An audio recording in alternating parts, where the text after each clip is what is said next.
Nightmare Files, man. Make sure I give you a thumbs up, bro. The grind don't stop, my guy. You feel me? I got a second channel. We will be posting over there. Probably tomorrow. 2 videos over there. And we back over here. You feel me? I think I'm gonna do like 2 videos every week over there, and then come back over here. That being said, let's go and get into it, man. Nightmare Files. Monday, June 30th, 1986. The Snedeker family, Carmen, Alan, their 4 children, and Carmen's young niece carried the last of their belongings into their new home at 208 Meridian Avenue in Southington, Connecticut. To the outside world, it was a fresh start. The family had been under immense strain ever since their eldest son, Philip, was diagnosed with Hodgkin's lymphoma. His treatments were brutal, and the long drives back and forth from the hospital left him weak and exhausted. Moving closer to the Yukon Medical Center felt like salvation. And the house seemed perfect. 5 bedrooms, 2 bathrooms, more than enough space for the children, and just a short drive to the hospital. But as they closed the door behind them that Monday, they had no idea that they just stepped into a nightmare that would etch itself into American folklore. This is the story the Conjuring universe wouldn't even touch.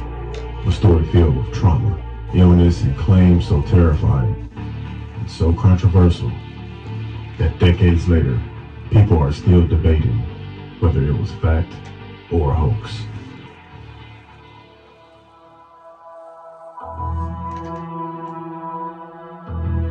Already had a reputation. Built in the early 20th century, it was purchased by the Hallahan family and converted into a Hallahan funeral home. For decades, grieving families entered through the front doors carrying the bodies of their loved ones. Inside, embalming tables stood in the basement. Chemicals seeped into the floor. Coffins were stored and displayed in adjoining rooms. Generations of the dead passed through this house before it was ever called home.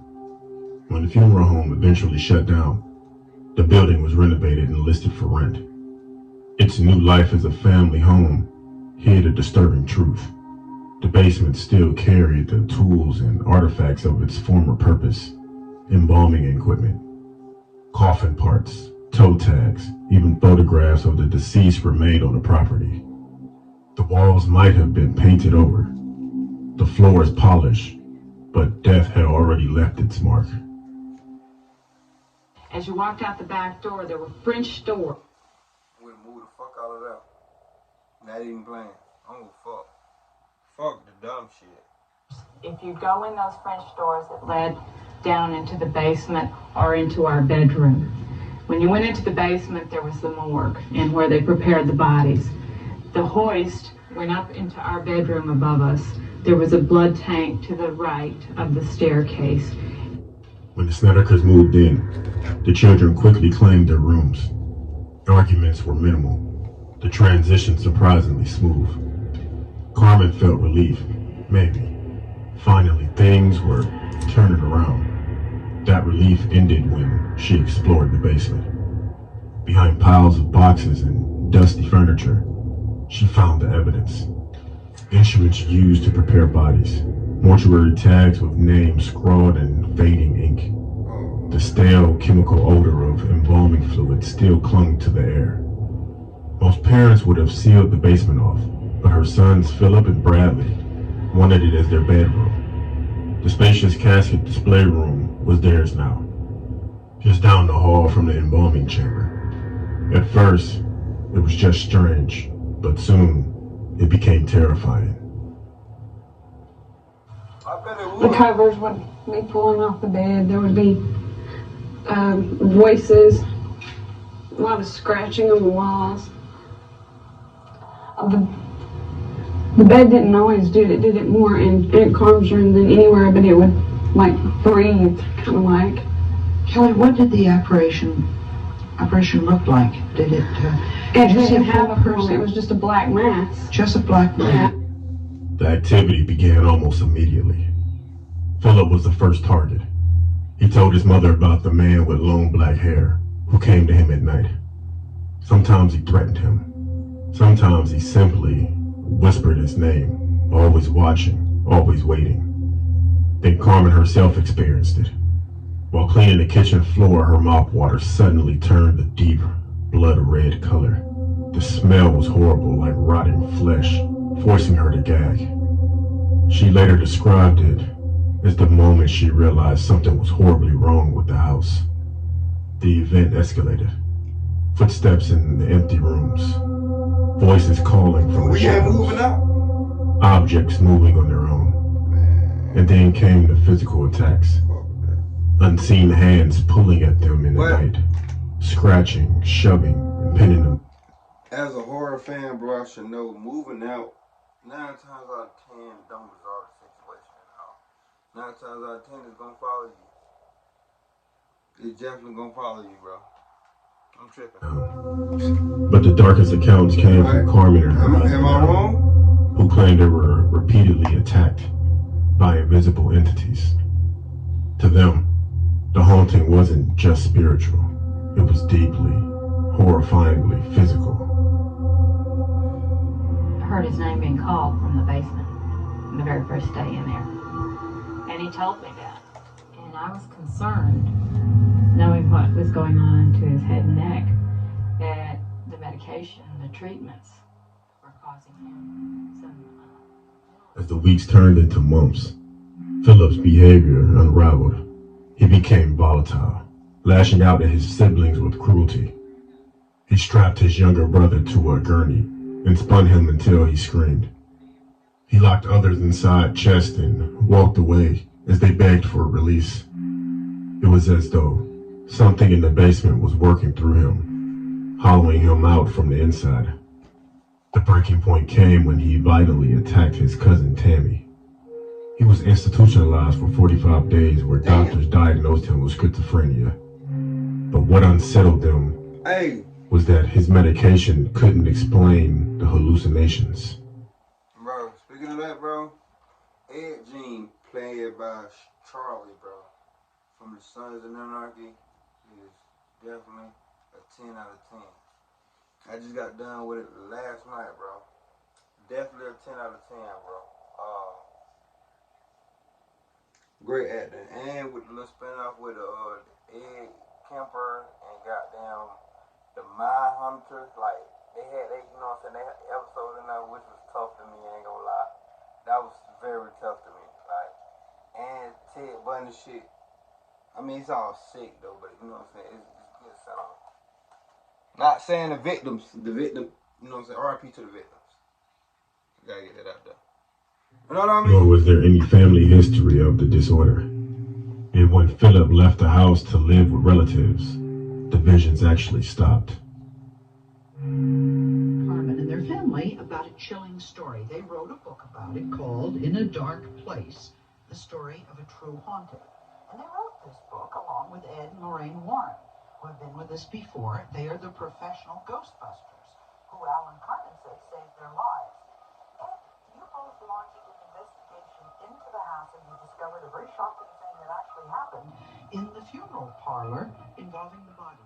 With their lives collapsing, the Snedekers called in Ed and Lorraine Warren, the same couple who had investigated the Amityville horror.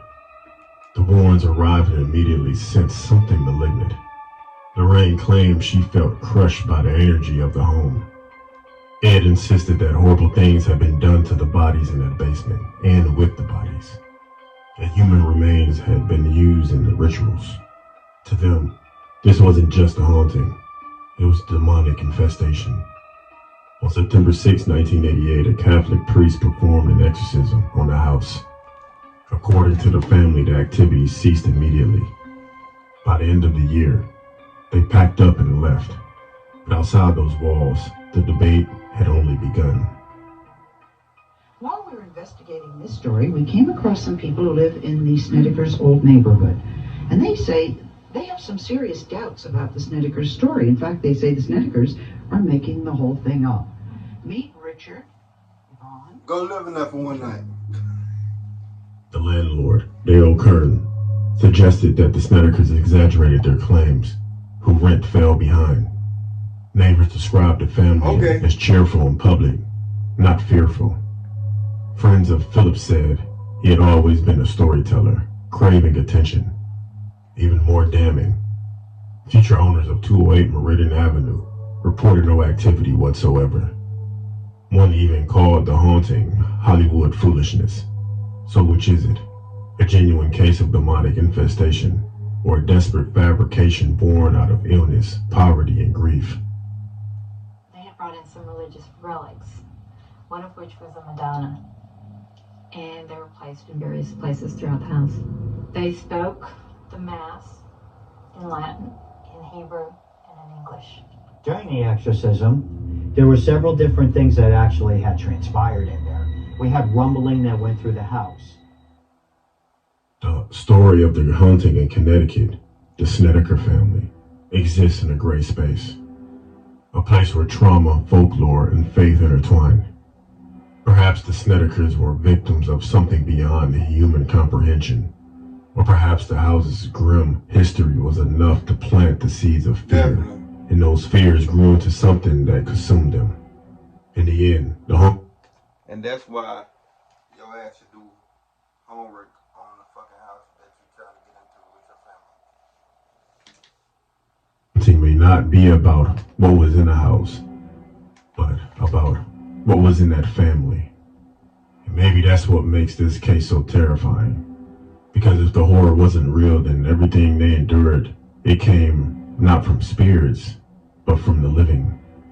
This is the case that the Conjuring universe would not touch because it was too scary. And then as you walked through there was the sink where they flushed the blood and things of that nature, and they prepared the bodies, and there was makeup and wax and things like that in there. There were 3 coffin pillows.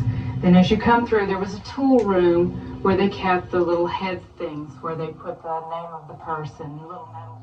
Was there a hand? You said you felt... I felt it, you couldn't see it. I couldn't see it because it was behind me, but it was like a huge, it was just freezing cold. It was like a hand on my back, and it was just like, when I was laying on this side, and this bra strap would always be pulled down, and I always slept in my underclip and in my bra and stuff when I went to bed, and it would be being tugged down, and you'd pull it back up, and it usually, when you're laying on that side, that just doesn't happen. And You actually saw ghosts?